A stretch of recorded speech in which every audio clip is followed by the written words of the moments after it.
Et si le sentiment que votre vie s'écroule était en fait le signe qu'elle est enfin en train de se construire? Et si la pression intense et désorientante que vous ressentez, le sentiment que le sol même sous vos pieds cède, n'était pas une punition ou une erreur, mais un processus profond et intentionnel? Nous passons la majeure partie de notre vie à construire, sécuriser et défendre une version de nous-mêmes que nous présentons au monde. Nous construisons une identité soignée, une carrière stable, un ensemble de relations prévisibles. Et lorsque des fissures commencent à apparaître dans cette structure, notre premier réflexe est la panique. Nous y voyons un échec, un signe que nous avons pris un mauvais tournant. Mais il existe une sagesse beaucoup plus ancienne et plus profonde qui offre une perspective complètement différente. Cette sagesse suggère que les moments les plus cruciaux de notre vie ne sont pas les moments de stabilité confortable, mais les moments de transformation chaotique. Elle parle d'un feu, un feu nécessaire qui brûle ce qui n'est plus vrai pour faire place à ce qui doit naître. Imaginez votre psyché, votre moi total, comme un vase scellé, un ancien récipient utilisé par les alchimistes. À l'intérieur de ce vase se trouve la matière première de votre vie, vos expériences, vos croyances, vos habitudes, votre identité consciente. La partie consciente de vous, la partie que vous considérez comme « moi », est l'ego. L'ego est le gestionnaire, le planificateur, la partie de vous qui veut que tout soit sûr, ordonné et sous contrôle. Pendant des années, l'ego fait du bon travail. Il construit une vie, suit les règles et maintient le statu quo. Mais profondément sous le contrôle conscient de l'ego se trouve une intelligence bien plus grande, un principe organisateur total pour tout votre être. La psychologie appelle cela le soi, avec un S majuscule. Le soi n'est pas seulement une partie de vous, c'est le tout de vous, le plan complet de votre potentiel, contenant tout ce que vous êtes et tout ce que vous pourriez devenir. Et parfois, la vie que l'ego a construite devient trop petite, trop rigide, pour le dessein plus grand du soi. Lorsque cela se produit, le soi initie un processus de transformation. Il augmente la chaleur. C'est ce feu que vous ressentez. C'est la chaleur d'une crise de vie, la pression d'une relation qui se dissout, la combustion d'une ancienne carrière. Du point de vue de l'ego, c'est une catastrophe. On a l'impression d'une destruction, d'une perte de contrôle terrifiante. Le gestionnaire regarde l'usine soigneusement organisée brûler jusqu'au sol. Mais du point de vue du soi, ce n'est pas une destruction. C'est de l'alchimie, c'est le grand œuvre. Le feu est nécessaire pour briser les anciennes structures rigides de l'ego, pour faire fondre les parties durcies et dépassées de votre personnalité, afin qu'un individu nouveau, plus authentique et plus complet puisse être forgé. L'anxiété, la confusion, le profond sentiment d'être perdu, ce ne sont pas des signes que vous êtes brisé. Ce sont des signes qu'un processus profond et vital est en cours. Ce sont les symptômes indubitables de votre propre devenir, les premières indications que votre âme vous appelle vers une existence beaucoup plus profonde et plus significative. Ce voyage dans le feu n'est pas facile, mais c'est la seule façon de transformer le plomb d'une vie limitée en l'or d'un soi entier et authentique. La première et la plus cruciale étape de cette transformation ardente commence lorsque le soi vous force à vous retourner et à faire face à tout ce que vous avez passé votre vie à fuir. Elle commence par un voyage dans l'obscurité. Le feu qui commence à brûler dans votre vie ne vient pas de nulle part. Il a besoin de combustible. Et le combustible le plus puissant pour la transformation psychologique est stocké dans les parties oubliées, niées et non vécues de notre propre être. Ce royaume caché est ce que le psychologue Carl Jung appelait l'ombre. L'ombre n'est pas le mal, c'est simplement la partie de nous que nous avons refoulée il y a longtemps, parce qu'elle n'était pas acceptable pour notre famille, notre culture ou notre propre idée consciente de qui nous devrions être. C'est le foyer des sentiments que l'on nous a appris être mauvais, comme la colère, l'envie ou la passion intense. C'est là que nous stockons les désirs que l'on nous a dit être honteux. Mais l'ombre n'est pas seulement un réceptacle pour nos défauts. Elle recèle également d'immenses trésors. Elle contient notre créativité non vécue, notre spontanéité enfouie, notre pouvoir brut et indompté, et nos instincts les plus profonds et les plus authentiques. C'est un vaste réservoir d'énergie psychique, dont l'ego conscient s'est coupé, craignant qu'il ne perturbe son monde soigneusement géré. Pendant la majeure partie de notre vie, nous réussissons à garder l'ombre enfermée. Mais nous ne la détruisons pas. Nous la projetons simplement. Nous voyons nos propres qualités niées chez les autres. La personne au travail qui vous irrite au plus haut point. Peut-être que sa paresse vous agace, parce que vous avez impitoyablement réprimé votre propre besoin de repos. La personnalité publique que vous jugez avec une rectitude morale si intense, peut-être qu'elle exprime un désir secret que votre propre ombre recèle. Les personnes qui nous fascinent et nous repoussent à parts égales vivent souvent des aspects de notre propre vie non vécue. Elles sont des miroirs vivants de notre propre moi caché. Mais pendant le processus alchimique de transformation, le soi décide que cette séparation ne peut plus durer. Le temps de la projection est révolu. Le temps de l'intégration est venu. C'est alors que la vie semble conspirer contre les souhaits de notre ego. Nous sommes forcés de nous retrouver dans des situations qui déclenchent nos insécurités les plus profondes. Nous nous retrouvons dans des conflits qui déterrent la colère ou le chagrin même que nous pensions avoir enterré à jamais. Une personne peut entrer dans notre vie et agir comme un catalyseur, appuyant sur tous les boutons et nous forçant à affronter notre propre réactivité. Pour l'ego, cela ressemble à une attaque. On a l'impression que le monde devient un endroit insupportable et hostile. Mais c'est le travail du soi, créant les conditions nécessaires pour que nous retirions nos projections et que nous nous approprions notre ombre. L'inconfort intense, le tumulte émotionnel, c'est la pression nécessaire pour ouvrir le coffre-fort où notre ombre est gardée.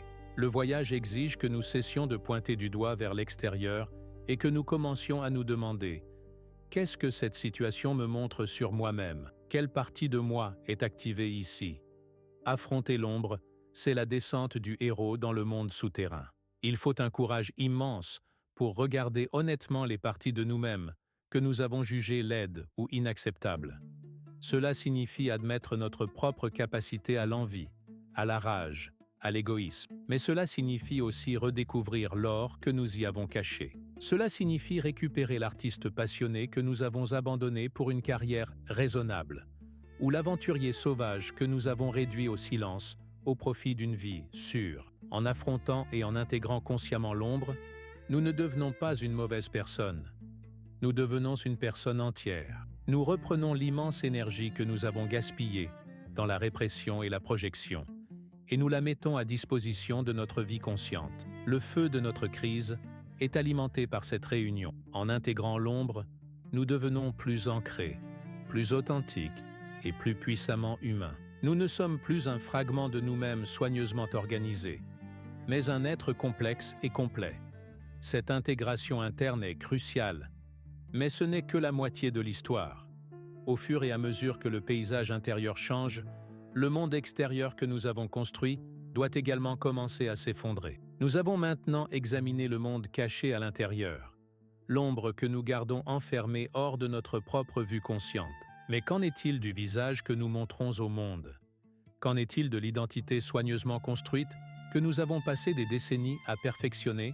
C'est notre persona, un terme que Jung utilisait pour décrire le masque social que nous portons pour naviguer dans le monde. Notre persona est notre collection de rôles.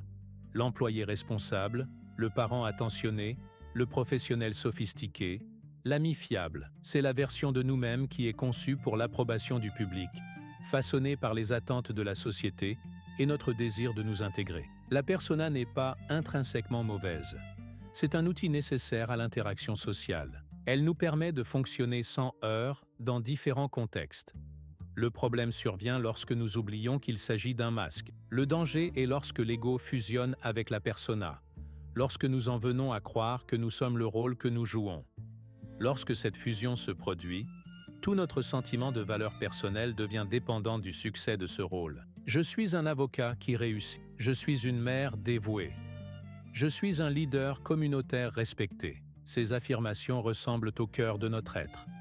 Nous investissons toute notre énergie dans le maintien de cette identité extérieure, souvent au détriment de notre véritable moi intérieur. Les besoins de l'âme, de créativité, de réflexion tranquille, de connexion authentique, sont sacrifiés pour polir le masque. Le feu alchimique de la transformation, cependant, n'a aucun respect pour les masques. L'un des signes les plus courants et les plus douloureux qu'un changement profond est en cours est la dissolution de la persona. Ce n'est pas un processus doux.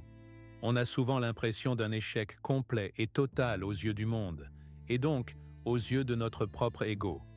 Cela peut se manifester par une perte d'emploi soudaine après une vie de loyauté envers l'entreprise. Le rôle de cadre supérieur qui réussit est supprimé, laissant la personne se demander « Sans mon titre, qui suis-je » Il peut s'agir d'un divorce qui brise l'identité de conjoint parfait ou d'enfants qui quittent la maison, mettant fin au rôle principal de parent actif. Il peut s'agir d'une crise financière qui supprime la persona de pourvoyeur riche ou d'un problème de santé qui dissout l'identité de personne forte et capable. De l'extérieur, et pour notre propre ego terrifié, cela ressemble à la fin de notre vie. On a l'impression de perdre tout ce qui nous définit. Nous sommes dépouillés de nos titres, de nos rôles et de l'approbation sociale qui les accompagnait. C'est un moment de profonde vulnérabilité, un état d'être nu devant le monde et soi-même. Mais du point de vue du soi, c'est un acte de libération sacré et nécessaire.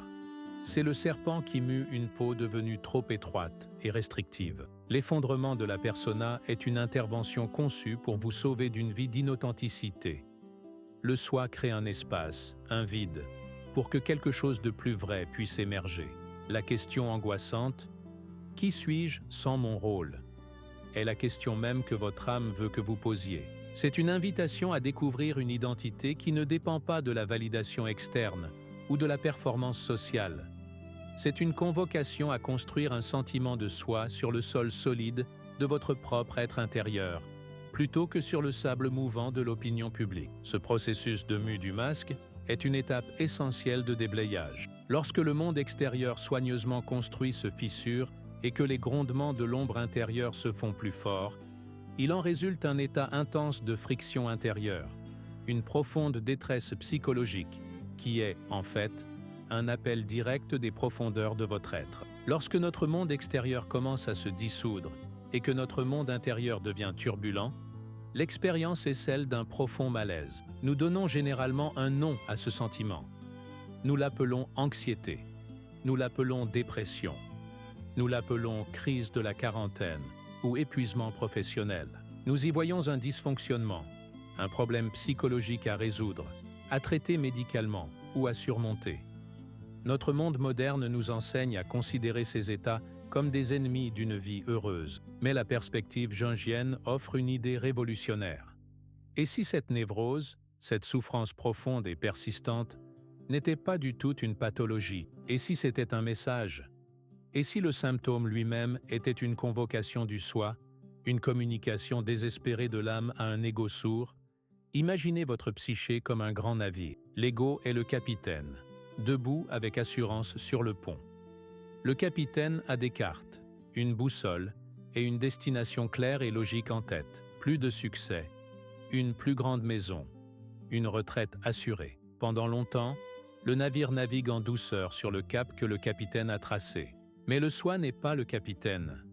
Le soi est le vaste et puissant courant océanique, une force de la nature qui se déplace selon sa propre sagesse profonde. Il arrive un moment où le courant océanique commence à tirer le navire dans une direction différente, une direction qui ne figure pas sur les cartes du capitaine. L'ego, le capitaine, ressent une perte de contrôle. Le navire est lent, il ne répond pas correctement, il semble dériver de sa route. C'est le sentiment d'être bloqué, de perdre sa motivation, d'une vie qui ne mène nulle part. Le capitaine tire sur les leviers et tourne le gouvernail avec une énergie de plus en plus frénétique. Mais le navire ne fait que gémir et se tendre contre le courant invisible et puissant. Ce gémissement, ce bruit du navire sous une immense tension, c'est votre anxiété. Le sentiment d'être entraîné dans des eaux sombres et inconnues, c'est votre dépression. La névrose est un signe que le plan de vie de l'ego est en conflit direct avec le but de l'âme. La douleur est un signal que votre vie est devenue trop unilatérale, trop étroite, et que vous avez négligé des parties essentielles de votre être pendant trop longtemps. L'anxiété n'est pas le problème. Le problème est la vie étroite qui cause l'anxiété. La dépression n'est pas la maladie. La maladie est la perte de connexion au sens qui cause la dépression. Le soi utilise le seul langage que l'ego ne peut ignorer, le langage de la souffrance. Il essaie de vous dire « arrêtez ». La direction que vous prenez vous éloigne de plus en plus de votre propre intégrité. Vous devez vous tourner vers l'intérieur. Un nouveau continent attend d'être découvert, mais vous ne le trouverez sur aucune de vos anciennes cartes. Cette compréhension change tout. Au lieu de demander « Comment puis-je me débarrasser de cette anxiété ?», nous commençons à demander « Qu'est-ce que cette anxiété essaie de me dire ? Quelle partie de ma vie est déséquilibrée ? Qu'est-ce que mon âme demande que j'ai nié ?» Le symptôme n'est pas un ennemi à vaincre, mais un guide à comprendre. C'est un appel direct à une vie plus grande et plus authentique. Le profond mécontentement est une convocation à trouver un but plus profond. Ce changement de perspective est le début de la guérison, car il nous fait passer de la lutte contre nous-mêmes à l'écoute de nous-mêmes. Mais si ces sentiments difficiles sont un message, comment apprenons-nous à déchiffrer leur signification ? Le soi ne communique pas dans un langage simple et logique. Pour comprendre ces conseils, nous devons apprendre à écouter les murmures et les symboles qui émergent des profondeurs mêmes de notre être. Le soi, la grande intelligence organisatrice de notre psyché, ne parle pas le langage des salles de réunion et des plans d'affaires. Sa langue maternelle est beaucoup plus ancienne, plus riche et plus mystérieuse. C'est le langage des symboles, des images et des archétypes. Pour naviguer dans le voyage de la transformation, l'ego rationnel doit apprendre l'humilité. Il doit mettre de côté son besoin de certitude logique et apprendre à écouter les conseils symboliques qui émanent de l'inconscient. Cette communication passe par plusieurs canaux clés, chacun nécessitant un type d'attention différent. Le premier et le plus courant de ces canaux est nos rêves. La nuit, lorsque les défenses de l'ego sont baissées, l'inconscient nous présente des histoires, des images et des sentiments qui contiennent des informations vitales sur notre état intérieur. Un rêve récurrent d'être mal préparé à un examen n'est peut-être pas du tout lié à l'école, mais un message indiquant que vous ne vous sentez pas prêt à affronter une nouvelle étape de la vie. Un rêve d'une maison d'enfance oubliée pourrait être la façon dont la psyché vous demande de renouer avec une partie perdue de votre propre innocence ou potentiel. Apprendre à prêter attention à nos rêves, à les écrire et à nous imprégner de leurs sentiments, c'est comme apprendre l'alphabet du langage de l'âme. Un deuxième canal puissant est la synchronicité. C'est un terme que Jung a inventé pour désigner les coïncidences significatives, les moments où le monde intérieur et le monde extérieur s'alignent d'une manière qui semble surprenante et significative. Vous pourriez être aux prises avec une décision importante, vous sentir complètement perdu, puis vous surprenez une conversation entre des inconnus dans un bus qui parle directement à votre dilemme. Vous pourriez penser intensément à une voie que vous sentez que vous devriez emprunter. Puis vous voyez un signe ou un symbole qui s'y rapporte 3 fois dans la même journée. L'ego rationnel rejette ces événements comme de simples hasards. Mais d'un point de vue plus profond, c'est le soi qui utilise le tissu du monde extérieur pour attirer votre attention. C'est comme si l'univers vous faisait un clin d'œil, confirmant que vous êtes sur la bonne voie ou vous offrant un indice pour votre prochaine étape. Prêter attention aux synchronicités est une façon d'entrer en dialogue avec le mystère de votre propre chemin de vie. Enfin, le soi communique par le biais de fantasmes, de rêveries et de flashs intuitifs soudains. L'idée créative qui surgit dans votre tête apparemment de nulle part, l'image persistante d'un lieu qui vous attire, le sentiment viscéral soudain qu'une situation est mauvaise, ce ne sont pas des bruits mentaux aléatoires. Ce sont des éléments d'orientation provenant de l'esprit profond. Le processus de confiance en ce langage symbolique est comme apprendre à naviguer grâce aux étoiles plutôt qu'avec un GPS. Un GPS vous donne des instructions précises, logiques, étape par étape. Il offre l'illusion d'un contrôle total. Les étoiles, cependant, offrent une orientation générale. Elles exigent que vous soyez présent, que vous utilisiez votre intuition, et que vous soyez dans une relation vivante avec le monde qui vous entoure. S'abandonner à ce processus signifie renoncer à l'exigence de l'ego d'une feuille de route claire et prévisible. Cela signifie cultiver un état d'observation attentive, en faisant confiance au fait que les indices dont vous avez besoin apparaîtront lorsque vous en aurez besoin. Mais voir les indices et comprendre les symboles n'est que le début. La partie la plus difficile et la plus courageuse du voyage est encore à venir. Une perspicacité qui ne mène pas à l'action reste piégée dans le monde intérieur, un fantôme d'une vie potentielle. La dernière étape de ce grand œuvre exige que nous incarnions ce que nous avons appris. Nous avons maintenant voyagé profondément dans le monde intérieur. Nous avons affronté l'ombre reniée, assisté à la dissolution de notre masque social, écouté la douloureuse convocation de nos symptômes et commencé à déchiffrer le langage symbolique du soi. Nous avons acquis une profonde compréhension de la nature de notre propre psyché et de la direction que notre âme souhaite prendre. Mais cette connaissance, en elle-même, ne suffit pas. Tout le voyage est dénué de sens s'il ne change pas la façon dont nous vivons réellement. La dernière étape, et sans doute la plus cruciale, de ce processus alchimique est l'intégration. C'est la tâche héroïque de prendre la sagesse acquise dans les profondeurs et de l'incarner par une action consciente dans le monde réel. C'est là que la foi devient chair. C'est là que la perspicacité devient une vie. Cette étape est représentée par le retour dans le voyage du héros archétypal. Le héros, après avoir combattu des monstres dans le monde souterrain obscur et trouvé le trésor sacré ou l'élixir, ne peut pas y rester. L'épreuve ultime consiste à ramener ce trésor dans le monde ordinaire et à l'utiliser pour transformer sa vie et sa communauté. De même, la perspicacité acquise lors de notre voyage intérieur est l'élixir. Maintenant, nous devons avoir le courage de l'utiliser. Cela signifie faire des choix réels, tangibles et souvent difficiles. C'est l'ego qui aligne consciemment sa volonté sur les intentions profondes du soi. C'est le moment où nous cessons de simplement comprendre et commençons à agir. Pour une personne, l'intégration pourrait signifier quitter enfin l'emploi sûr, mais destructeur pour l'âme, afin de poursuivre le travail créatif qu'il appelle dans ses rêves depuis des années. C'est un acte de foi face à une immense incertitude. Pour une autre, cela pourrait signifier avoir la conversation terriblement honnête dans une relation qui a été construite sur un déni poli, en risquant le rejet pour le bien de l'authenticité. Pour quelqu'un d'autre, cela pourrait signifier fixer des limites fermes, dire non aux exigences qui ont épuisé sa force vitale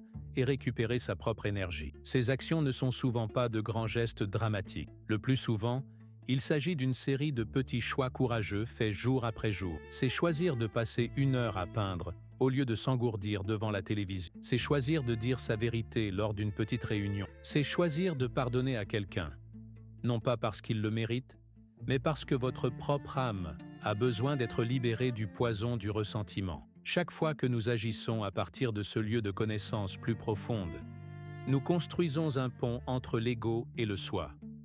Nous renforçons la connexion entre notre vie consciente et nos profondeurs inconscientes. Il ne s'agit pas d'atteindre la perfection. Il s'agit de pratiquer l'alignement. Il y aura de la peur, il y aura des doutes et il y aura des revers. Les vieilles habitudes de l'ego et de la persona sont fortes. Mais chaque choix conscient en faveur de l'appel de l'âme renforce la nouvelle façon d'être. C'est le travail pratique, éthique et courageux de l'individuation. C'est le long et patient processus de devenir la personne que vous étiez toujours censé être. Ce n'est pas un événement ponctuel qui mène à une fin parfaite et heureuse. C'est le début d'une nouvelle façon de vivre, une vie vécue dans un dialogue continu entre l'esprit conscient et l'âme. En regardant en arrière sur le voyage, nous pouvons maintenant voir l'ensemble du processus sous un nouveau jour. Le feu terrifiant de la crise de la vie, qui ressemblait à une pure destruction, était en fait la flamme alchimique de la création. La confrontation avec l'ombre sombre et honteuse était une récupération nécessaire de notre propre pouvoir perdu. L'effondrement douloureux de notre persona était une libération d'une fausse identité. L'agonie de l'anxiété et de la dépression était la voie urgente du soi, nous rappelant à notre véritable chemin. Le monde mystérieux des rêves et des synchronicités était la propre carte de notre âme, offrant des conseils à travers le désert. Et les choix difficiles que nous avons faits étaient les actes mêmes qui ont construit une vie nouvelle et plus authentique. Le but de ce profond voyage psychologique n'est pas d'arriver à un état de bonheur perpétuel, une vie sans problème. C'est un fantasme de l'ego. Le véritable objectif est la plénitude. La plénitude est la capacité de contenir toutes les parties de vous-même, la lumière et l'obscurité, la force et la vulnérabilité, la joie et la tristesse, au sein d'une conscience plus vaste et plus compatissante. C'est la fin de la guerre civile en vous-même. Le chef-d'œuvre qui est créé à travers ce processus ardent n'est pas une vie parfaite, mais une vie authentique. C'est une vie ancrée dans la réalité inébranlable de votre propre être. Une vie riche de sens, parce qu'elle est vécue en accord avec les vérités les plus profondes de votre propre âme. Vous êtes l'alchimiste, le vaisseau et le matériau précieux. Le grand œuvre est la tâche courageuse et magnifique de votre propre devenir.